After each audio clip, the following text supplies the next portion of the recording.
Just seeing what we did tonight and seeing what the president said yesterday leads me to believe that we really do want to unilaterally reopen the Strait of Hormuz. But before I even talk about that seemingly deep penetrator munition that we just used on the coastline and the Strait, let me tell you about this broad that I didn't even like anyway. Okay.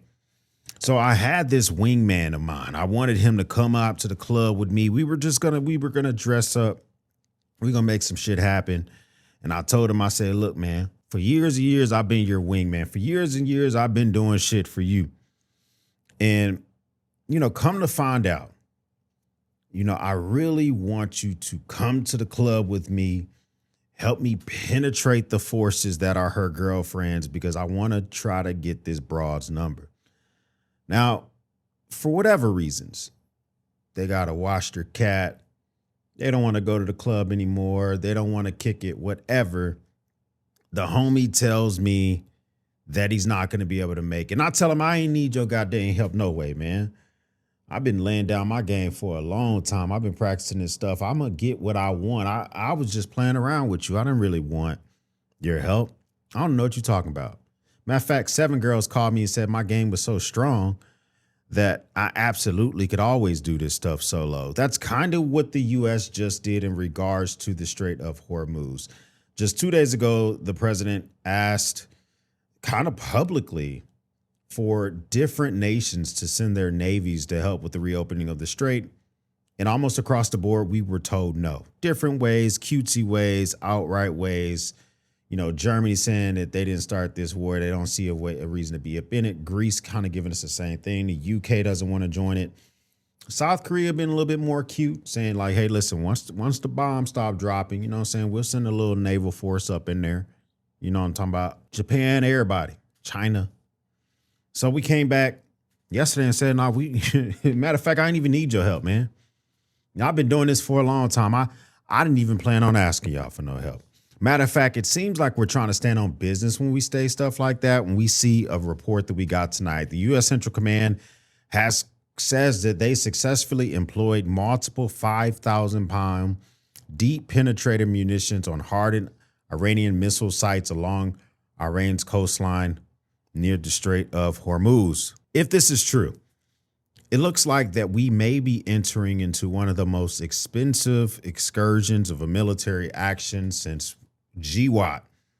And this might cost us a lot of bread, like literally taxpayer dollars plus paying at the pump and just paying for stuff or making it more difficult to get stuff, plus cyber attacks, plus activation of terror forces. And we'll talk about that here in a second. We now know that we seem to be pretty sure that the main way of closing the strait was not mining the entire strait. No. I don't think Iran intended that to be the main way that they closed the strait, because if you just lay down a few thousand mines, you can't control who gets hit by those mines.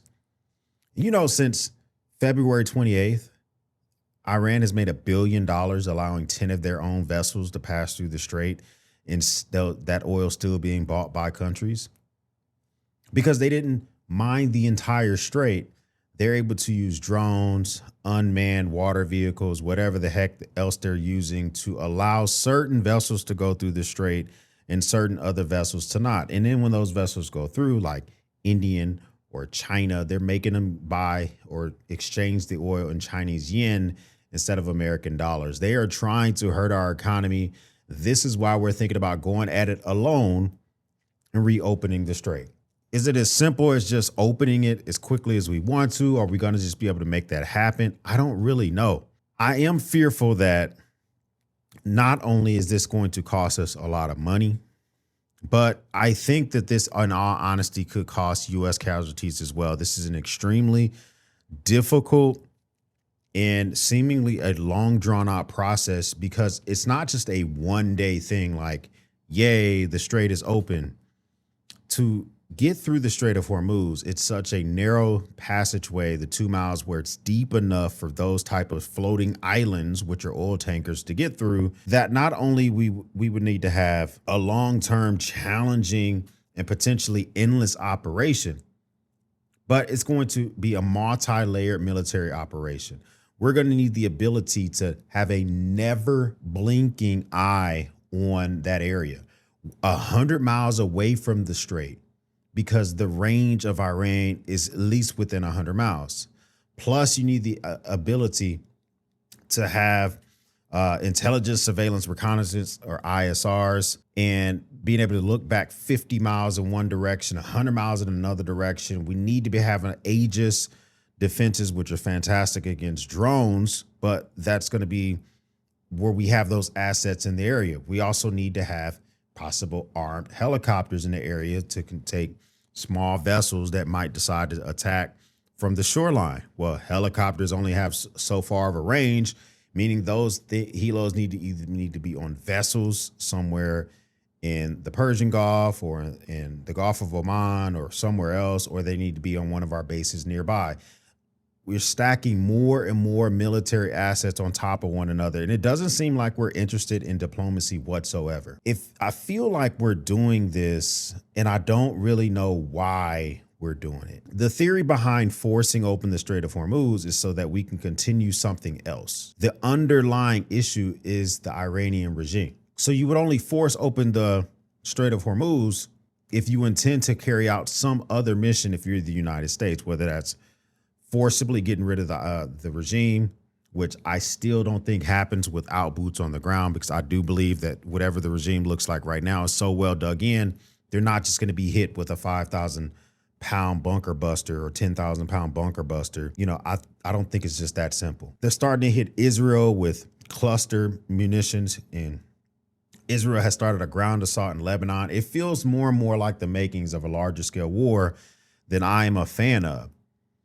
It's going to take a lot of effort, not only with the things I've already described, but we're going to need literally at least 4 to 10 fixed aircraft in the air at all times, because if an enemy does throw open the door to some type of rocket or drone site, we need the ability to see that and possibly strike it. If we're not able to strike it with the fixed wing aircraft, we need to be able to intercept it with our Aegis systems or even with those helos. So many multi-layers. And then we put boots on the ground on the shore of these areas to also patrol the area. Is that what those Marines are for? I'm starting to think, I was leaning towards the Marines being sent to that area to be used to intercept Iranian vessels, those oil vessels that are leaving the area, similar to what we're doing near Venezuela. But I don't know. I'm thinking that in more of a long-term way, the Marines might be used to take islands and to take the coastline in the Strait of Hormuz. And I wish we would just go the diplomacy route. Not only do we have all that going on, but we have our first major resignation from the administration in regards to the director of National Counterterrorism Center, Joe Kemp. Decorated veteran, 11 combat tours, Gold Star husband. The thing is that counterterrorism, I think, is a very big position, because you're the person who's getting briefed at the highest levels in the CIA, et cetera, about possible terror threats abroad, near our bases, as well as here in the homeland. I would want somebody who has a plan to counter that type of stuff. His resignation seems to be a tinge political, mixed in with a lot of political, although I think he's highly decorated, should be respected. We'll see how the investigations go to see if he disclosed more than he shouldn't have, or if he didn't, or whatever. Or quite frankly, don't care specifically about his opinions in the letter until they're found to be fact. What this really says is it leaves open the door that we really have to question the strategic outcomes. And even if we get strategic wins, is that really what we should be seeing out of our civilian leadership for the military? Because our tactical wins are fantastic. Successfully hitting these sites with these 5,000-pound munitions. Of course, I want to know what does success mean, because we could hit it, but did we destroy? Do we have people on the ground? How do we know that those were effective? But the fact that we struck these sites so close to the shoreline in the Strait of Hormuz only means one thing to me: that we intend to go in there and do more. We intend to go in there and to not only hit these hardened targets, but to also prepare ourselves to possibly take this by force, What end is this going to be, though? Because the reopening of the Strait of Hormuz could be days, weeks. It could take months to reopen this in an area where you have a force that has been training and digging in for 40 years. And what does reopen mean? Because just because we say it's open doesn't mean vessels take the trip. It's been about 2 or 3 days since a tanker has been attacked in the Gulf, which is a good thing. The risk needs to be near zero for some of these civilian sailors, civilian-owned island of oil tankers to feel comfortable enough to go through that region before they're willing to do anything else. It is not as simple as, well, the military's here, go ahead, get your butt down here. We pinky promise you're gonna be okay. I don't think it goes as simple or as fast as we think it goes just because we say that. And if I was the owner of a $220 million oil tanker plus a crew of 60 people that are trained, as well as maybe $10 million worth of oil in my tanker, I don't know if I would just be the first one to want to just put my balls out there and see how it goes. That's why you see certain countries and certain companies, such as India and China, making deals with Iran so their vessels don't get struck. If we look out bigger picture, a lot of deals are being made around us, and I don't know if I like that shit. I don't like that shit. I don't like that shit. You know, last year we hit a lot of countries with tariffs, and I talked about how that could affect our pockets, but what I really didn't see it affecting is that some of those countries would make deals with one another and just cut us out of some shit. Canada made all sorts of crazy deals with Europe, which seems to be super beneficial to them. Europe made deals with each other, and we seemed like we had our own version of Brexit with the rest of the world, because all those tariffs, you know, some countries ran back to us and some countries wanted to still kick it with us, but when we called on some of these people to come and bring their naval vessels to help open the strait, they was like, nah, bro, you got it, man. You know good and well my wife can't see me helping you be a wingman. Bro, you trying to get me in trouble? That ain't gonna happen. But in all seriousness, it seems like we had a financial Brexit with the implementation of these tariffs and how it could hurt our pockets. And now we're possibly threatening to leave NATO, we being the president, and I'm not sure the viability of how that goes long term. Let's check out what he just said the other day. And is it something that we should be concerned with, the demolishing the international rules-based order? Are you rethinking the United States' relationship with NATO, possibly getting out? Well, I'm disappointed in NATO that we spend trillions of dollars on NATO. Think of it, trillions over the years, many trillions of dollars. It's one of the reasons we have deficits and we help other countries. And when they don't help us, I mean, it's certainly something that we should think about. I don't need Congress for that decision. As you probably know, I can make that decision myself. I'd work with some very smart people. And I'd always deal with Congress anyway, but I don't need Congress for that decision. But, you know, when you say rethink, I have nothing currently in mind, but I will say that I'm not exactly thrilled when we help them with Ukraine. So it does seem like we are thinking about, and I say we because the president makes a statement like that, that means we're thinking about it, all right? And if we decide to pull back from NATO, NATO being the only alliance since World War II, which has successfully banded together in the time of need of one country, which was us. We're the only country that ever invoked Article 5 of NATO. When we were attacked on 9/11, they all convened and voted and decided to go to war with us for GWAT. Disbanding that could be the beginning of the unwinding of the international rules base. I've talked about this before. The ability for commercial vessels and for countries to sail the open seas without being attacked by another country. I mean, they always had the risk of being attacked by pirates, but other countries is a real thing. NATO and the structure around that is something that kind of kept other countries at bay, the Baltic states that weren't a part of it, Russia, et cetera, et cetera. If we pull out of that, then NATO is essentially done. No one's going to really be able to hold it together, us being the largest military force in the world. And I hope it's not something we're actually thinking about doing. It's about 45% of the country in its best light. About 45% of the country agrees with this war in Iran.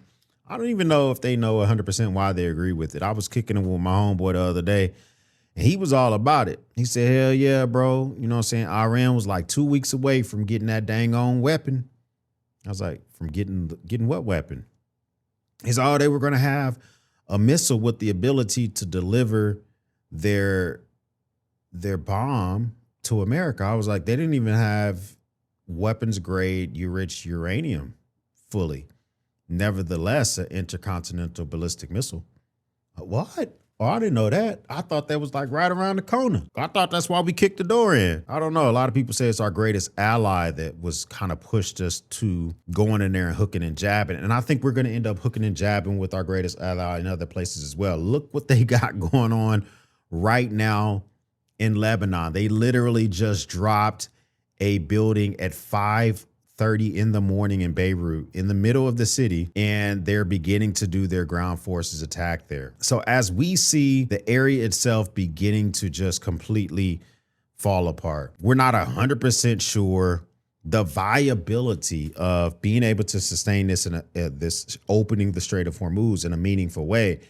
I'm nervous that this is not going to go as smoothly as we perceive it to be. And this is where I say it is healthy to question the strategic leadership, but still praise the tactical wins of our military, because the decisions that our civilian leadership make is on our sons and daughters who are going to be going over there to war. Those folks are the ones that possibly keep putting their lives on the line, especially when a good chunk of our civilian leadership have never served. And so it makes it even feel more icky to know I'm not 100% knowing why I got to spend.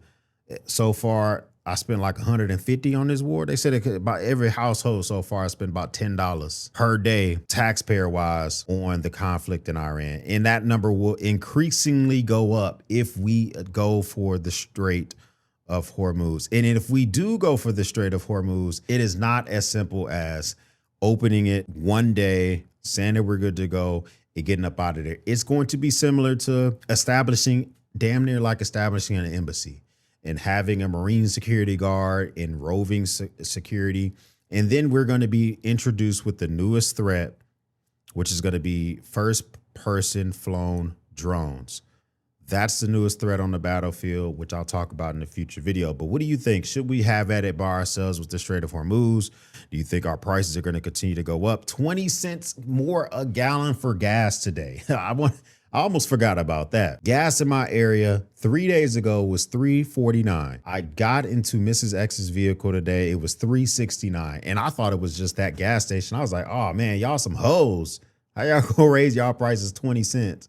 Then I went to my normal gas station and they raised their shit 20 cents too. I said, oh, this is everybody. But I would love to know, what do you think as well? First time stopping by, hit the subscribe button. I would love to have you part of the battalion. If this is not your first time stopping by, well, thank you once again for watching me run my grape. Everyone else, we'll speak soon.